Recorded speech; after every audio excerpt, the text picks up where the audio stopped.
కుమారుడిపై నమోదైన కేసుపై స్పందించిన బండి సంజయ్ కీలక వ్యాఖ్యలు చేశారు. తమ కుమారుడికి సమయం ఇవ్వకపోవడమే తాను చేసిన తప్పు అని ఆయన పేర్కొన్నారు. రాష్ట్రంలో పెను సంచలనంగా మారిన బండి భగీరథ్ కేసుపై ఆయన తండ్రి కేంద్ర హోంశాఖ సహాయ మంత్రి బండి సంజయ్ తాజాగా స్పందిస్తూ తీవ్ర భావోద్వేగానికి గురయ్యారు. కరీంనగర్ లో నిర్వహించిన హిందూ ఏక్తా యాత్ర ర్యాలీలో పాల్గొన్న బండి సంజయ్ తన కుమారుడు బండి భగీరథ్ పై నమోదైన పోక్సో కేసుపై స్పందించారు. తన కుమారుడు ఏ తప్పు చేయలేదని చెప్పాడని, ఈ కేసు నుంచి నిర్దోషిగా బయటకు వస్తానని చెప్పినట్టు వెల్లడించారు. తన కుమారుడిని ఒక నేరస్తుడిలాగా చూపించే కుట్ర జరుగుతోందని ఆరోపించిన బండి సంజయ్ కన్నపేగు డిప్రెషన్ లో ఉందని తీవ్ర ఆవేదన వ్యక్తం చేశారు. తన కుమారుడు బండి భగీరథ్ పై నమోదైన పోక్సో కేసుపై కేంద్ర మంత్రి బండి సంజయ్ స్పందించారు. తాను ఏ దారిలో వెళ్తున్నానో అదే దారిలో తన భార్య కూడా వస్తుందన్నారు. తన దగ్గర కంటే తన భార్య దగ్గరికే కార్యకర్తలు ఎక్కువగా వస్తారని చెప్పారు. ఈ రోజు తన భార్య డిప్రెషన్ లోకి వెళ్లిందని, తల్లడిల్లిపోతుందని ఆవేదన వ్యక్తం చేశారు. తప్పు చేసిన వారు ఎవరైనా శిక్ష అనుభవించాల్సిందేనని తేల్చి చెప్పిన బండి సంజయ్ చట్టం ముందు అందరూ సమానులేనని స్పష్టం చేశారు. తప్పు చేసిన వారిని సమర్థించేది లేదని వెల్లడించారు. తన కుటుంబంపై ప్రత్యక్షంగా పరోక్షంగా దాడి చేస్తున్నారని తీవ్ర ఆవేదన వ్యక్తం చేశారు. బండి సంజయ్ ని గెలికారని, తనను తన కుటుంబాన్ని ఇబ్బంది పెట్టిన వాళ్ళని ఒక్కరిని కూడా వదిలిపెట్టే ప్రసక్తి లేదని తీవ్ర హెచ్చరిక జారీ చేశారు. ఆంజనేయ స్వామి తోకకు నిప్పు పెడితే లంకను మొత్తం దహించి వేసినట్లు తనకు పెట్టిన నిప్పు వారి కుటుంబానికి అడ్డుకుంటుందని బండి సంజయ్ ఘాటు వ్యాఖ్యలు చేశారు. తనకు పెట్టిన నిప్పుతో దళారుల వ్యవస్థ, కుటుంబ వ్యవస్థ, అవినీతి వ్యవస్థను దహనం చేస్తానని తేల్చి చెప్పారు. శ్రీరామచంద్రుడి అంతటి వ్యక్తికే అరణ్యవాసం తప్పలేదని పేర్కొన్నారు. తన గుండె మీద కాషాయం జెండా ఉందని, తన తల మీద అమ్మవారి ఆశీస్సులు ఉన్నాయని బండి సంజయ్ చెప్పారు. ప్రజలే తన కుటుంబం అని భావించానని, తన కుటుంబం కంటే ప్రజలే కోసమే ఎక్కువ సమయం కేటాయించినట్లు చెప్పిన బండి సంజయ్ తన కుమారుడికి సమయం కేటాయించలేదని, కనీసం మాట్లాడలేదని పేర్కొన్నారు. అదే తాను పొరపాటు చేశానని, తప్పు చేశానని ఈ సందర్భంగా బీజేపీ కార్యకర్తలకు క్షమాపణలు చెబుతున్నట్టు వెల్లడించారు. దయచేసి తప్పుడు ప్రచారాలని నమ్మవద్దని విజ్ఞప్తి చేశారు. తప్పు చేసింది ఎవరైనా తన కుమారుడైనా వదిలిపెట్టేది లేదని చెప్పిన బండి సంజయ్ కుట్రలు, కుతంత్రాలతో తన కుటుంబాన్ని బజారున పడేశారని ఆరోపించారు. నా భుజం మీద కాశాపు జెండా ఉంది, నా శిరస్సు మీద అమ్మవారి ఆశీస్సులున్నాయన్న. ఇక్కడ భయపడే ప్రసక్తి లేనా? రే ఆంజనేయ స్వామికి నిప్పు పెడితే అదే నిప్పుపై లంకను మొత్తం ఎట్లా దానం చేసిందో ఇలా బండి సంజయ్ని గెలికిరి వాళ్ళ మీరు పెట్టిన నిప్పు ఒక ఆంజనేయ స్వామిలాగా ఈ దళారుల వ్యవస్థను, ఈ అక్రమార్గ వ్యవస్థను, ఈ కుటుంబ వ్యవస్థను, ఈ అవినీతి వ్యవస్థను పక్కా దగ్ధం చేస్తా, దహనం చేస్తా, ఇదే కాషాపు జెండా పడతా తెలంగాణ మొత్తం చుట్టుమిట్టి ఈ రోజు ఎవరైతే కుట్రలు చేస్తుండో, ఎవరైతే కుతంత్రాలు చేస్తుండో, ఎవరైతే నా కుటుంబాన్ని బజార్లో పడేస్తుండో, ఎవరైతే నా కార్యకర్తల లోపల ఆవేదన రగిలించిండో, నా పార్టీని ఇబ్బంది పెట్టిండో, నా కార్యకర్తలను ఇబ్బంది పెట్టిండో, ఏ ఒక్క వ్యక్తిని కూడా విడిచిపెట్టే ప్రసక్తి లేదన్నా. హైదరాబాద్ నగర వాసులకు తెలంగాణ ప్రభుత్వం శుభవార్త చెప్పింది. రాష్ట్ర ఆవిర్భావ దినోత్సవం సందర్భంగా జూన్ 2 నుంచి హైదరాబాద్ లో స్థలాలు ఉన్న వారికి ఇందిరమ్మ ఇళ్లను పంపిణీ చేయనున్నట్లు స్పష్టం చేసింది. తెలంగాణ రాష్ట్ర ఆవిర్భావ దినోత్సవం సందర్భంగా రేవంత్ రెడ్డి నేతృత్వంలోని కాంగ్రెస్ ప్రభుత్వం గుడ్ న్యూస్ చెప్పేందుకు రెడీ అయింది.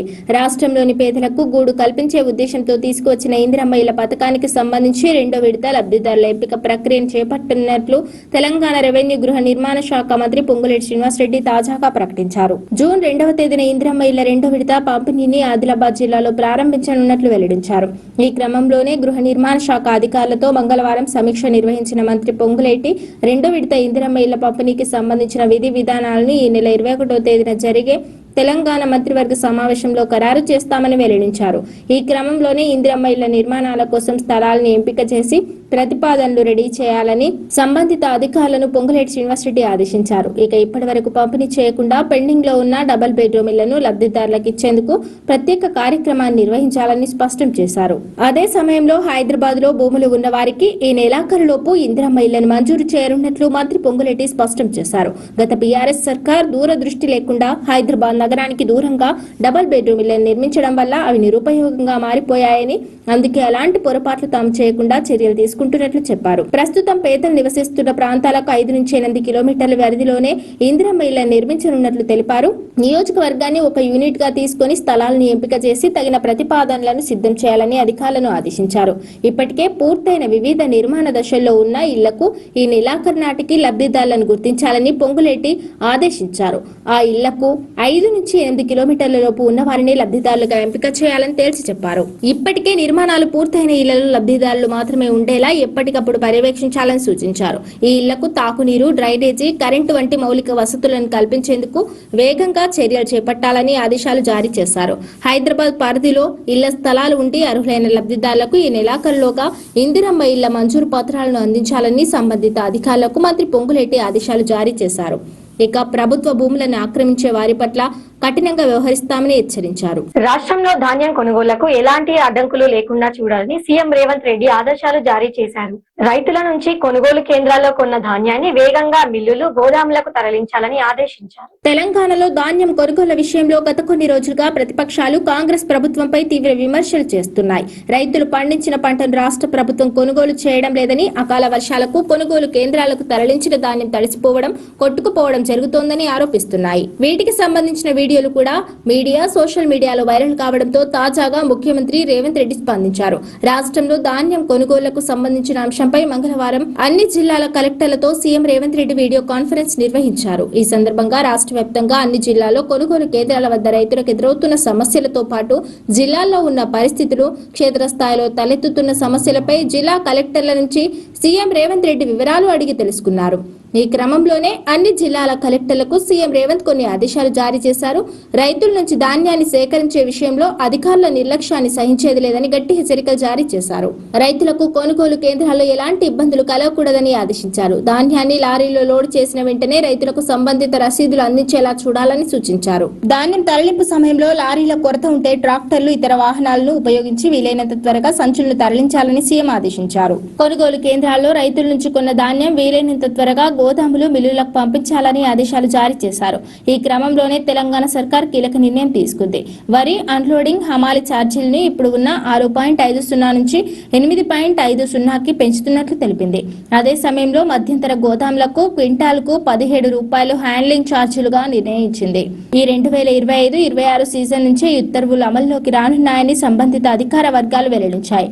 ఇక కలెక్టర్లతో సీఎం రేవంత్ రెడ్డి నిర్వహించిన ఈ వీడియో కాన్ఫరెన్స్ కు మంత్రులు ఉత్తమ్ కుమార్ రెడ్డి, తుమ్మల నాగేశ్వరరావు, సీతక్క, వాకిటి శ్రీహరితో పాటు ప్రభుత్వ ప్రధాన కార్యదర్శి రామకృష్ణారావు కూడా హాజరయ్యారు. తెలంగాణ కేబినెట్ విస్తరణ ఉంటుందా, ఉండదా? ఎప్పటికప్పుడు ఇదిగో అదిగో అనడమే గాని ఆ విషయంలో మాత్రం ఎందుకో క్లారిటీ రావడం లేదు. ప్రతిసారి ఏదో ఒక ముహూర్తం తెర మీదికి రావడం, ఆ టైం ముగిసిపోగానే అయ్యయ్యో అని ఉసురుమనడం ఎందుకు సర్వసాధారణమైపోయింది. అసలు విస్తరణపై ముఖ్యమంత్రి మనసులో ఏముంది? ఆశావహుల నిరీక్షణలు ఇంకెన్నాళ్ళు? తెలంగాణ కేబినెట్ విస్తరణ ఉంటుందా, ఉండదా? ఎప్పటికప్పుడు ఇదిగో అదిగో అనడమే కానీ ఆ విషయంలో మాత్రం ఎందుకు క్లారిటీ రావడం లేదు. ప్రతిసారి ఏదో ఒక ముహూర్తం తెర మీదికి రావడం, ఆ టైం ముగిసిపోగానే అయ్యయ్యో అని ఉసూరు మరడం ఎందుకు సర్వసాధారణమైపోయింది. అసలు విస్తరణపై ముఖ్యమంత్రి మనసులో ఏముంది? ఆశావహుల నిరీక్షణలు ఇంకెన్నాళ్ళు? తెలంగాణ రాష్ట్ర కేబినెట్ విస్తరణకు సంబంధించి ఎప్పటికప్పుడు ముహూర్తాలైతే అప్డేట్ అవుతున్నాయి, కానీ పని మాత్రం జరగడం లేదు. ఆశావహులంతా చకోర పక్షుల్లా ఎదురు చూస్తూనే ఉన్నారు. చూస్తుండగానే 2.5 ఏళ్లు గడిచిపోయింది. మిగిలింది ఇంకో 2.5 ఏళ్లు. ఆ కొద్ది టైం అయినా మినిస్టర్ హోదాలో రైన దూసుకుపోతామా లేదా అన్న ఆందోళన ఆశావహుల్లో పెరుగుతోందట. మంత్రివర్గ విస్తరణపై ప్రతిసారి కొన్ని తేదీలు ప్రచారంలోకి రావడం, ఆ తర్వాత అలాంటిదేం లేక ఉసూరు మరడం సర్వసాధారణమైపోయింది. సీఎం రేవంత్ రెడ్డి ఢిల్లీ వెళ్లారంటే చాలు కేబినెట్ విస్తరణకు సంబంధించిన ఊహాగానాలే. ఆఖరికి రాష్ట్ర గవర్నర్ తో ముఖ్యమంత్రి సమావేశమైన ఎవరి స్టోరీలు వాళ్ళు అల్లేసుకోవడమే, ముహూర్తాలు పెట్టేసుకోవడాలే. ఆ రకంగా ముఖ్యమంత్రి అడుగు తీసి అడుగు వేస్తే కేబినెట్ కబుర్లు చెప్పుకునే లెవెల్కి వెళ్లిపోయింది పరిస్థితి. కానీ ఎవరేం చెప్పుకున్నా, ఎన్ని మాట్లాడుకున్నా మంత్రివర్గంలో మార్పులు చేర్పుల ముచ్చట మాత్రం ఉండడం లేదు. ఇక చివరిసారిగా 5 రాష్ట్రాల ఎన్నికల ఫలితాలు రాగానే కేబినెట్ విస్తరణ జరుగుతుందని లెక్కలు వేసుకున్నారు కొందరు. కానీ కాంగ్రెస్ అధిష్టానం ఇప్పుడు కేరళంలో ప్రభుత్వ ఏర్పాటు మీదనే ఎక్కువ ఫోకస్ చేస్తోంది. అక్కడి కాంగ్రెస్ నేతల పంచాయతీతోనే పార్టీ అధిష్టానానికి తల పొప్పి కడుతోంది. ఈ పరిస్థితుల్లో ఇప్పటికిప్పుడు తెలంగాణ మీద దృష్టి పెట్టే అవకాశం ఉండకపోవచ్చని అంటున్నారు. అంతకుముందు మే మొదటి వారంలోనే కేబినెట్ విస్తరణ ఉంటుందన్న చర్చ జరిగింది. ఇప్పుడు రెండో వారంలోకి ఎంటర్ అయినా ఎక్కడా అలాంటి వాసన కూడా లేదు. దీంతో కనీసం ఈ నెలాఖరికైనా కేబినెట్ విస్తరణ ఉంటుందా లేదా అనే చర్చ ఆశావహుల్లో నడుస్తోంది. ఈ పరిస్థితుల్లో 2.5 ఏళ్లుగా కేబినెట్ లోకి వెళ్లదామని చూస్తున్న నేతలకు అది అందని ద్రాక్షలాగానే ముగిలిపోతోంది. ఇటు ముఖ్యమంత్రి రేవంత్ రెడ్డి కూడా కేబినెట్ విస్తరణ ఉంటుందని గాని ఉండదని గాని చెప్పడం లేదు. అసలు ఆ విషయంలో స్పందించడమే లేదు. మీడియా చిట్ చాట్ లో దీనికి సంబంధించిన ప్రస్తావన వచ్చినా నేరుగా సమాధానం చెప్పడం లేదు. ఆయన కేబినెట్ విస్తరణ గురించి నేను ఎవరితో మాట్లాడలేదు, నాకు తెలియదని మాత్రమే చెప్పుకొస్తున్నారు ఆయన. ప్రస్తుతం అధిష్టానం కేరళం పంచాయతీలో మునిగి తేలుతున్నందున అది కొలిక్కి వచ్చిన తర్వాతే తెలంగాణ కేబినెట్ విస్తరణపై దృష్టి పెడతారా లేక తర్వాత చూసుకుందామని పోస్ట్ పోన్ చేస్తారా అన్నది చూడాలంటున్నారు. ఈ నెలలోనే విస్తరణ ఉంటుందా లేదంటే జూన్ 2 తర్వాతనే అన్నది లేటెస్ట్ డిస్కషన్. కేబినెట్ బెర్త్ కోసం ఆశగా చూస్తున్న నేతలు మాత్రం ఇంకా ఎంతకాలం అంటూ ఉసూరుమనే ఫీలింగ్ లోకి వెళ్తున్నారు.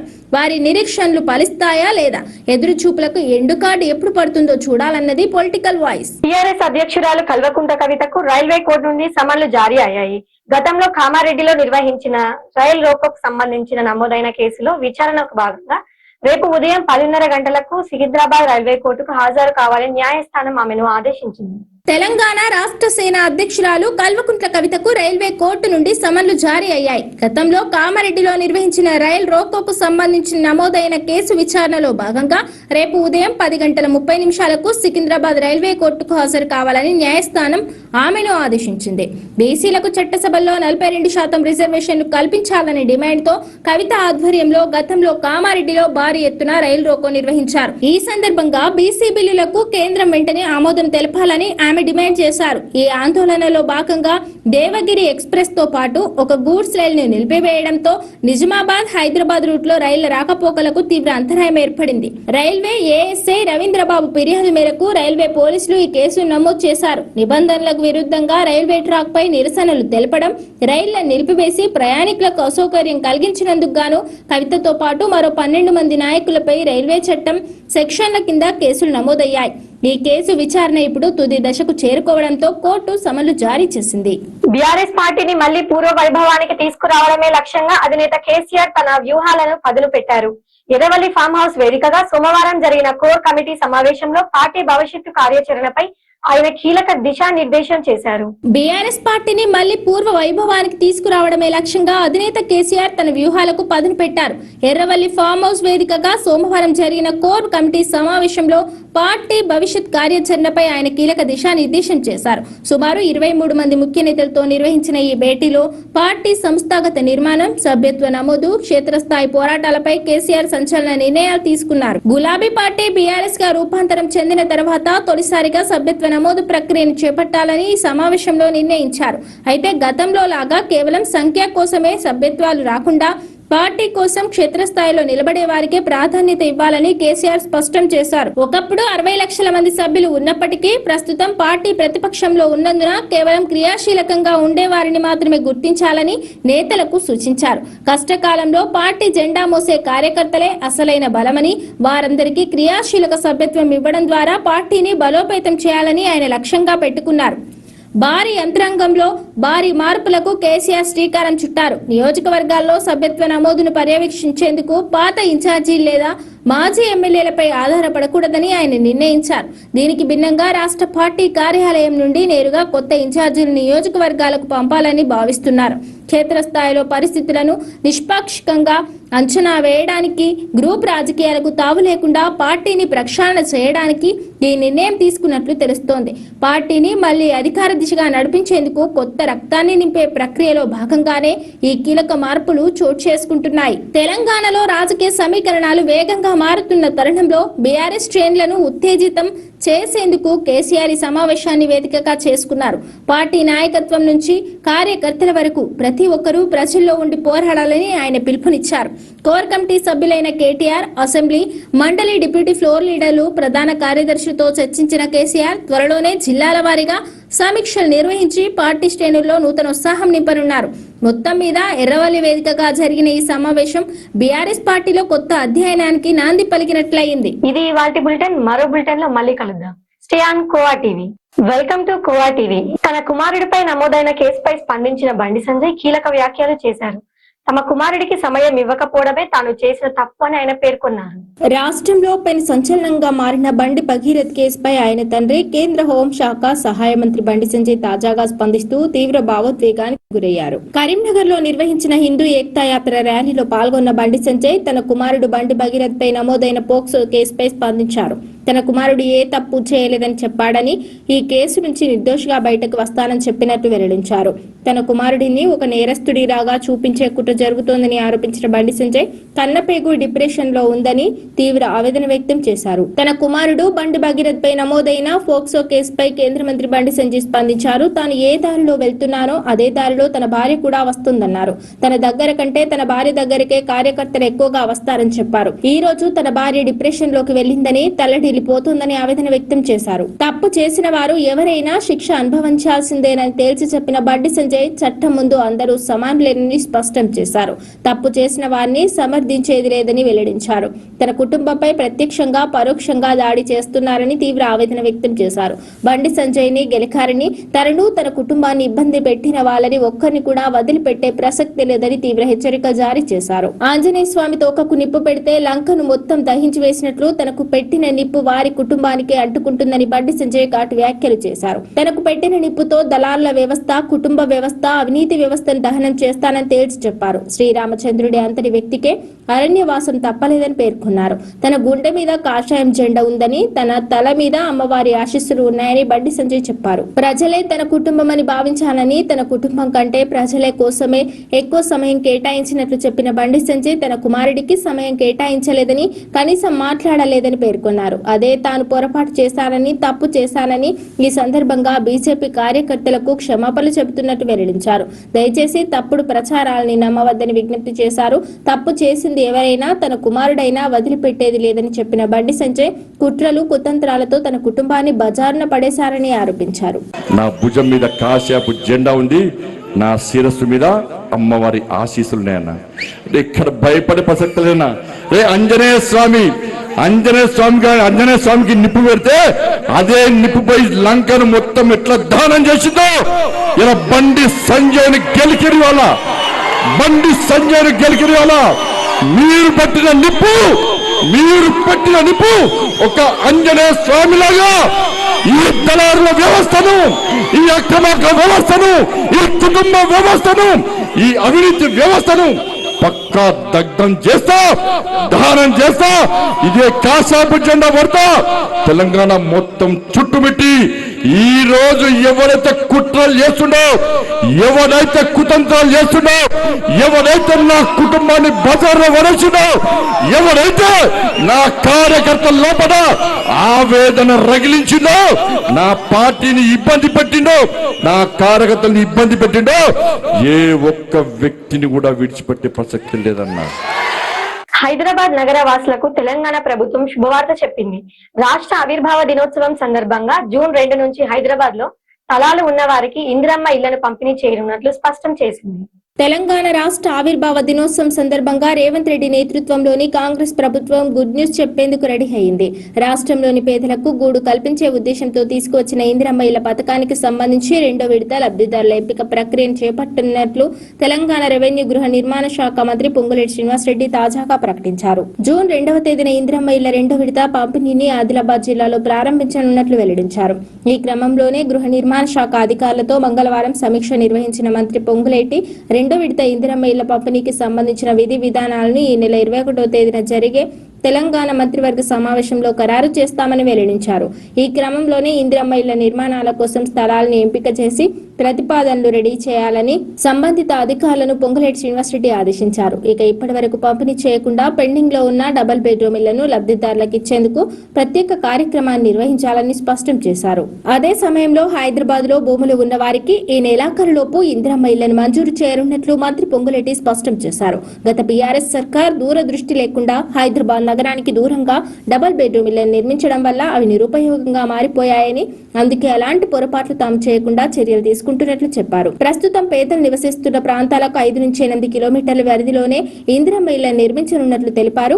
నియోజకవర్గాన్ని ఒక యూనిట్ గా తీసుకుని స్థలాలను ఎంపిక చేసి తగిన ప్రతిపాదనలను సిద్ధం చేయాలని అధికారులను ఆదేశించారు. ఇప్పటికే పూర్తయిన వివిధ నిర్మాణ దశల్లో ఉన్న ఇళ్లకు ఈ నెలాఖరు నాటికి లబ్ధిదారులను గుర్తించాలని పొంగులేటి ఆదేశించారు. ఆ ఇళ్లకు 5 నుంచి 8 కిలోమీటర్ల లోపు ఉన్న వారిని లబ్ధిదారులుగా ఎంపిక చేయాలని తేల్చి చెప్పారు. ఇప్పటికే నిర్మాణాలు పూర్తయిన ఇళ్లలో లబ్ధిదారులు మాత్రమే ఉండేలా ఎప్పటికప్పుడు పర్యవేక్షించాలని సూచించారు. ఈ ఇళ్లకు తాగునీరు, డ్రైనేజీ, కరెంటు వంటి మౌలిక వసతులను కల్పించేందుకు వేగంగా చర్యలు చేపట్టాలని ఆదేశాలు జారీ చేశారు. హైదరాబాద్ పరిధిలో ఇళ్ల స్థలాలు ఉండి అర్హులైన లబ్ధిదారులకు ఈ నెలాఖరులోగా ఇందిరమ్మ ఇళ్ల మంజూరు పత్రాలను అందించాలని సంబంధిత అధికారులకు మంత్రి పొంగులేటి ఆదేశాలు జారీ చేశారు. ఇక ప్రభుత్వ భూములను ఆక్రమించే వారి పట్ల కఠినంగా వ్యవహరిస్తామని హెచ్చరించారు. రాష్ట్రంలో ధాన్యం కొనుగోళ్లకు ఎలాంటి అడ్డంకులు లేకుండా చూడాలని సీఎం రేవంత్ రెడ్డి ఆదేశాలు జారీ చేశారు. రైతుల నుంచి కొనుగోలు కేంద్రాల్లో కొన్న ధాన్యాన్ని వేగంగా మిల్లులు, గోదాములకు తరలించాలని ఆదేశించారు. తెలంగాణలో ధాన్యం కొనుగోళ్ల విషయంలో గత కొన్ని రోజులుగా ప్రతిపక్షాలు కాంగ్రెస్ ప్రభుత్వంపై తీవ్ర విమర్శలు చేస్తున్నాయి. రైతులు పండించిన పంటను రాష్ట్ర ప్రభుత్వం కొనుగోలు చేయడం లేదని, అకాల వర్షాలకు కొనుగోలు కేంద్రాలకు తరలించిన ధాన్యం తడిసిపోవడం, కొట్టుకుపోవడం జరుగుతోందని ఆరోపిస్తున్నాయి. వీటికి సంబంధించిన వీడియోలు కూడా మీడియా, సోషల్ మీడియాలో వైరల్ కావడంతో తాజాగా ముఖ్యమంత్రి రేవంత్ రెడ్డి స్పందించారు. రాష్ట్రంలో ధాన్యం కొనుగోళ్లకు సంబంధించిన అంశంపై మంగళవారం అన్ని జిల్లాల కలెక్టర్లతో CM Revanth Reddy video conference నిర్వహించారు. ఈ సందర్భంగా రాష్ట్ర వ్యాప్తంగా అన్ని జిల్లాల్లో కొనుగోలు కేంద్రాల వద్ద రైతులకు ఎదురవుతున్న సమస్యలతో పాటు జిల్లాల్లో ఉన్న పరిస్థితులు, క్షేత్రస్థాయిలో తలెత్తుతున్న సమస్యలపై జిల్లా కలెక్టర్ల నుంచి సీఎం రేవంత్ రెడ్డి వివరాలు అడిగి తెలుసుకున్నారు. ఈ క్రమంలోనే అన్ని జిల్లాల కలెక్టర్లకు సీఎం రేవంత్ కొన్ని ఆదేశాలు జారీ చేశారు. రైతుల నుంచి ధాన్యాన్ని సేకరించే విషయంలో అధికారుల నిర్లక్ష్యాన్ని సహించేది లేదని గట్టి హెచ్చరికలు జారీ చేశారు. రైతులకు కొనుగోలు కేంద్రాల్లో ఎలాంటి ఇబ్బందులు కలగకూడదని ఆదేశించారు. ధాన్యాన్ని లారీలో లోడ్ చేసిన వెంటనే రైతులకు సంబంధిత రసీదులు అందించేలా చూడాలని సూచించారు. ధాన్యం తరలింపు సమయంలో లారీల కొరత ఉంటే ట్రాక్టర్లు, ఇతర వాహనాలను ఉపయోగించి వీలైనంత త్వరగా సంచులను తరలించాలని సీఎం ఆదేశించారు. కొనుగోలు కేంద్రాల్లో రైతుల నుంచి కొన్న ధాన్యం వీలైనంత త్వరగా గోదాములు, మిల్లులకు పంపించాలని ఆదేశాలు జారీ చేశారు. ఈ క్రమంలోనే తెలంగాణ సర్కార్ కీలక నిర్ణయం తీసుకుంది. వరి అన్లోడింగ్ హమాలి ఛార్జీలని ఇప్పుడు ఉన్న 6.50 నుంచి 8.50కి పెంచుతున్నట్లు తెలిపింది. అదే సమయంలో మధ్యంతర గోదాములకు క్వింటాల్కు 17 రూపాయలు హ్యాండ్లింగ్ ఛార్జీలుగా నిర్ణయించింది. ఈ 2025-26 సీజన్ నుంచి ఈ ఉత్తర్వులు అమల్లోకి రానున్నాయని సంబంధిత అధికార వర్గాలు వెల్లడించాయి. ఇక కలెక్టర్లతో సీఎం రేవంత్ రెడ్డి నిర్వహించిన ఈ వీడియో కాన్ఫరెన్స్ కు మంత్రులు ఉత్తమ్ కుమార్ రెడ్డి, తుమ్మల నాగేశ్వరరావు, సీతక్క, వాకిటి శ్రీహరితో పాటు ప్రభుత్వ ప్రధాన కార్యదర్శి రామకృష్ణారావు కూడా హాజరయ్యారు. తెలంగాణ కేబినెట్ విస్తరణ ఉంటుందా, ఉండదా? ఎప్పటికప్పుడు ఇదిగో అదిగో అనడమే గాని ఆ విషయంలో మాత్రం ఎందుకు క్లారిటీ రావడం లేదు. ప్రతిసారి ఏదో ఒక ముహూర్తం తెర మీదికి రావడం, ఆ టైం ముగిసిపోగానే అయ్యయ్యో అని ఉసురుమనడం ఎందుకు సర్వసాధారణమైపోయింది. అసలు విస్తరణపై ముఖ్యమంత్రి మనసులో ఏముంది? ఆశావహుల నిరీక్షణలు ఇంకెన్నాళ్ళు? తెలంగాణ కేబినెట్ విస్తరణ ఉంటుందా, ఉండదా? ఎప్పటికప్పుడు ఇదిగో అదిగో అనడమే కానీ ఆ విషయంలో మాత్రం ఎందుకు క్లారిటీ రావడం లేదు. ప్రతిసారి ఏదో ఒక ముహూర్తం తెర మీదికి రావడం, ఆ టైం ముగిసిపోగానే అయ్యయ్యో అని ఉసూరు మరడం ఎందుకు సర్వసాధారణమైపోయింది. అసలు విస్తరణపై ముఖ్యమంత్రి మనసులో ఏముంది? ఆశావహుల నిరీక్షణలు ఇంకెన్నాళ్ళు? తెలంగాణ రాష్ట్ర కేబినెట్ విస్తరణకు సంబంధించి ఎప్పటికప్పుడు ముహూర్తాలైతే అప్డేట్ అవుతున్నాయి, కానీ పని మాత్రం జరగడం లేదు. ఆశావహులంతా చకోర పక్షుల్లా ఎదురు చూస్తూనే ఉన్నారు. చూస్తుండగానే 2.5 ఏళ్లు గడిచిపోయింది. మిగిలింది ఇంకో 2.5 ఏళ్లు. ఆ కొద్ది టైం అయినా మినిస్టర్ హోదాలో రైన దూసుకుపోతామా లేదా అన్న ఆందోళన ఆశావహుల్లో పెరుగుతోందట. మంత్రివర్గ విస్తరణపై ప్రతిసారి కొన్ని తేదీలు ప్రచారంలోకి రావడం, ఆ తర్వాత అలాంటిదేం లేక ఉసూరు మరడం సర్వసాధారణమైపోయింది. సీఎం రేవంత్ రెడ్డి ఢిల్లీ వెళ్లారంటే చాలు కేబినెట్ విస్తరణకు సంబంధించిన ఊహాగానాలే. ఆఖరికి రాష్ట్ర గవర్నర్ తో ముఖ్యమంత్రి సమావేశమైన ఎవరి స్టోరీలు వాళ్ళు అల్లేసుకోవడమే, ముహూర్తాలు పెట్టేసుకోవడాలే. ఆ రకంగా ముఖ్యమంత్రి అడుగు తీసి అడుగు వేస్తే కేబినెట్ కబుర్లు చెప్పుకునే లెవెల్కి వెళ్లిపోయింది పరిస్థితి. కానీ ఎవరేం చెప్పుకున్నా, ఎన్ని మాట్లాడుకున్నా మంత్రివర్గంలో మార్పులు చేర్పుల ముచ్చట మాత్రం ఉండడం లేదు. ఇక చివరిసారిగా 5 రాష్ట్రాల ఎన్నికల ఫలితాలు రాగానే కేబినెట్ విస్తరణ జరుగుతుందని లెక్కలు వేసుకున్నారు కొందరు. కానీ కాంగ్రెస్ అధిష్టానం ఇప్పుడు కేరళంలో ప్రభుత్వ ఏర్పాటు మీదనే ఎక్కువ ఫోకస్ చేస్తోంది. అక్కడి కాంగ్రెస్ నేతల పంచాయతీతోనే పార్టీ అధిష్టానానికి తల పొప్పి కడుతోంది. ఈ పరిస్థితుల్లో ఇప్పటికిప్పుడు తెలంగాణ మీద దృష్టి పెట్టే అవకాశం ఉండకపోవచ్చని అంటున్నారు. అంతకుముందు మే మొదటి వారంలోనే కేబినెట్ విస్తరణ ఉంటుందన్న చర్చ జరిగింది. ఇప్పుడు రెండో వారంలోకి ఎంటర్ అయినా ఎక్కడా అలాంటి వాసన కూడా లేదు. దీంతో కనీసం ఈ నెలాఖరికైనా కేబినెట్ విస్తరణ ఉంటుందా లేదా అనే చర్చ ఆశావహుల్లో నడుస్తోంది. ఈ పరిస్థితుల్లో 2.5 ఏళ్లుగా కేబినెట్ లోకి వెళ్లదామని చూస్తున్న నేతలకు అది అందని ద్రాక్షలాగానే ముగిలిపోతోంది. ఇటు ముఖ్యమంత్రి రేవంత్ రెడ్డి కూడా కేబినెట్ విస్తరణ ఉంటుందని గాని ఉండదని గాని చెప్పడం లేదు. అసలు ఆ విషయంలో స్పందించడమే లేదు. మీడియా చిట్ చాట్ లో దీనికి సంబంధించిన ప్రస్తావన వచ్చినా నేరుగా సమాధానం చెప్పడం లేదు. ఆయన కేబినెట్ విస్తరణ గురించి నేను ఎవరితో మాట్లాడలేదు, నాకు తెలియదని మాత్రమే చెప్పుకొస్తున్నారు ఆయన. ప్రస్తుతం అధిష్టానం కేరళం పంచాయతీలో మునిగి తేలుతున్నందున అది కొలిక్కి వచ్చిన తర్వాతే తెలంగాణ కేబినెట్ విస్తరణపై దృష్టి పెడతారా లేక తర్వాత చూసుకుందామని పోస్ట్ పోన్ చేస్తారా అన్నది చూడాలంటున్నారు. ఈ నెలలోనే విస్తరణ ఉంటుందా లేదంటే జూన్ 2 తర్వాతనే అన్నది లేటెస్ట్ డిస్కషన్. కేబినెట్ బెర్త్ కోసం ఆశగా చూస్తున్న నేతలు మాత్రం ఇంకా ఎంతకాలం అంటూ ఉసూరుమనే ఫీలింగ్ లోకి వెళ్తున్నారు. వారి నిరీక్షణలు ఫలిస్తాయా లేదా, ఎదురు చూపులకు ఎండు కార్డు ఎప్పుడు పడుతుందో చూడాలన్నది పొలిటికల్ వాయిస్. టీఆర్ఎస్ అధ్యక్షురాలు కల్వకుంట్ల కవితకు రైల్వే కోర్టు నుండి సమన్లు జారీ అయ్యాయి. గతంలో కామారెడ్డిలో నిర్వహించిన రైలు రోకోకు సంబంధించిన నమోదైన కేసులో విచారణకు భాగంగా రేపు ఉదయం 10:30 గంటలకు సికింద్రాబాద్ రైల్వే కోర్టుకు హాజరు కావాలని న్యాయస్థానం ఆమెను ఆదేశించింది. తెలంగాణ రాష్ట్ర సేన అధ్యక్షురాలు కల్వకుంట్ల కవితకు రైల్వే కోర్టు నుండి సమన్లు జారీ అయ్యాయి. గతంలో కామారెడ్డిలో నిర్వహించిన రైలు రోకోకు సంబంధించిన నమోదైన కేసు విచారణలో భాగంగా రేపు ఉదయం 10:30 సికింద్రాబాద్ రైల్వే కోర్టుకు హాజరు కావాలని న్యాయస్థానం ఆమెను ఆదేశించింది. బీసీలకు చట్టసభల్లో 42% రిజర్వేషన్లు కల్పించాలనే డిమాండ్తో కవిత ఆధ్వర్యంలో గతంలో కామారెడ్డిలో భారీ ఎత్తున రైలు రోకో నిర్వహించారు. ఈ సందర్భంగా బీసీ బిల్లులకు కేంద్రం వెంటనే ఆమోదం తెలపాలని డిమాండ్ చేశారు. ఈ ఆందోళనలో భాగంగా దేవగిరి ఎక్స్ప్రెస్ తో పాటు ఒక గూడ్స్ రైలు ను నిలిపివేయడంతో నిజామాబాద్ హైదరాబాద్ రూట్ లో రైళ్ల రాకపోకలకు తీవ్ర అంతరాయం ఏర్పడింది. రైల్వే ఏఎస్ఐ రవీంద్రబాబు ఫిర్యాదు మేరకు రైల్వే పోలీసులు ఈ కేసును నమోదు చేశారు. నిబంధనలకు విరుద్ధంగా రైల్వే ట్రాక్ పై నిరసనలు తెలపడం, రైళ్లను నిలిపివేసి ప్రయాణికులకు అసౌకర్యం కలిగించినందుకు గాను కవితతో పాటు మరో 12 మంది నాయకులపై రైల్వే చట్టం సెక్షన్ల కింద కేసులు నమోదయ్యాయి. ఈ కేసు విచారణ ఇప్పుడు తుది దశకు చేరుకోవడంతో కోర్టు సమన్లు జారీ చేసింది. బీఆర్ఎస్ పార్టీని మళ్లీ పూర్వ వైభవానికి తీసుకురావడమే లక్ష్యంగా అధినేత కేసీఆర్ తన వ్యూహాలను పదును పెట్టారు. ఎర్రవల్లి ఫామ్ హౌస్ వేదికగా సోమవారం జరిగిన కోర్ కమిటీ సమావేశంలో పార్టీ భవిష్యత్తు కార్యాచరణపై ఆయన కీలక దిశానిర్దేశం చేశారు. బీఆర్ఎస్ పార్టీని మళ్లీ పూర్వ వైభవానికి తీసుకురావడమే లక్ష్యంగా అధినేత కేసీఆర్ తన వ్యూహాలకు పదును పెట్టారు. ఎర్రవల్లి ఫామ్ హౌస్ వేదికగా సోమవారం జరిగిన కోర్ కమిటీ సమావేశంలో పార్టీ భవిష్యత్ కార్యాచరణపై ఆయన కీలక దిశానిర్దేశం చేశారు. సుమారు 23 మంది ముఖ్య నేతలతో నిర్వహించిన ఈ భేటీలో పార్టీ సంస్థాగత నిర్మాణం, సభ్యత్వ నమోదు, క్షేత్రస్థాయి పోరాటాలపై కేసీఆర్ సంచలన నిర్ణయాలు తీసుకున్నారు. గులాబీ పార్టీ బీఆర్ఎస్ గా రూపాంతరం చెందిన తర్వాత తొలిసారిగా సభ్యత్వ నమోదు ప్రక్రియను చేపట్టాలని ఈ సమావేశంలో నిర్ణయించారు. అయితే గతంలో లాగా కేవలం సంఖ్య కోసమే సభ్యత్వాలు రాకుండా పార్టీ కోసం క్షేత్రస్థాయిలో నిలబడే వారికే ప్రాధాన్యత ఇవ్వాలని కేసీఆర్ స్పష్టం చేశారు. ఒకప్పుడు 60 లక్షల మంది సభ్యులు ఉన్నప్పటికీ ప్రస్తుతం పార్టీ ప్రతిపక్షంలో ఉన్నందున కేవలం క్రియాశీలకంగా ఉండే వారిని మాత్రమే గుర్తించాలని నేతలకు సూచించారు. కష్టకాలంలో పార్టీ జెండా మోసే కార్యకర్తలే అసలైన బలమని, వారందరికీ క్రియాశీలక సభ్యత్వం ఇవ్వడం ద్వారా పార్టీని బలోపేతం చేయాలని ఆయన లక్ష్యంగా పెట్టుకున్నారు.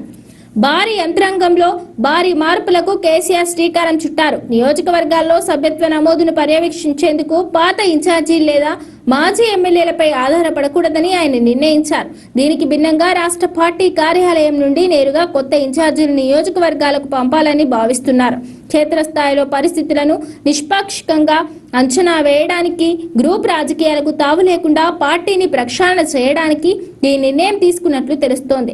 పార్టీని మళ్లీ అధికార దిశగా నడిపించేందుకు కొత్త రక్తాన్ని నింపే ప్రక్రియలో భాగంగానే ఈ కీలక మార్పులు చోటు చేసుకుంటున్నాయి. తెలంగాణలో రాజకీయ సమీకరణాలు వేగంగా మారుతున్న తరుణంలో బీఆర్ఎస్ శ్రేణులను ఉత్తేజితం చేసేందుకు కేసీఆర్ ఈ సమావేశాన్ని వేదికగా చేసుకున్నారు. పార్టీ నాయకత్వం నుంచి కార్యకర్తల వరకు ప్రతి ఒక్కరూ ప్రజల్లో ఉండి పోరాడాలని ఆయన పిలుపునిచ్చారు. కోర్ కమిటీ సభ్యులైన కేటీఆర్, అసెంబ్లీ, మండలి డిప్యూటీ ఫ్లోర్ లీడర్లు, ప్రధాన కార్యదర్శులతో చర్చించిన కేసీఆర్ త్వరలోనే జిల్లాల వారీగా సమీక్షలు నిర్వహించి పార్టీ శ్రేణుల్లో నూతన ఉత్సాహం నింపనున్నారు. మొత్తం మీద ఎర్రవల్లి వేదికగా జరిగిన ఈ సమావేశం బీఆర్ఎస్ పార్టీలో కొత్త అధ్యయనానికి నాంది పలికినట్లయింది. ఇది ఇవాల్టి బులెటిన్. మరో బులెటిన్ లో మళ్ళీ కలుద్దాం. Stay on khoa TV.